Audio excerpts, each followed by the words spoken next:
Hi, welcome to HardReset.Info channel. Dear viewers, in front of me TCL 403, and now I can show you how to clean your USB charging port using household items.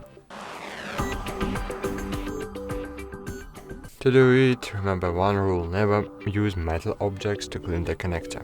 Here you have micro USB entrance, and it's very, you need to be very gentle with it. So to clean it, I just need to suggest insert one part of the toothbrush and gently try to brush the dirt out.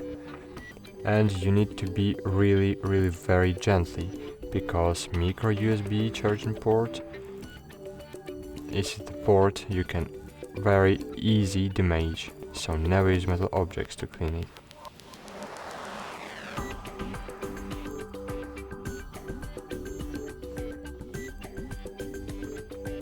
And cool. That's it. Thanks for watching, like this video, subscribe to our channel, and bye. See you.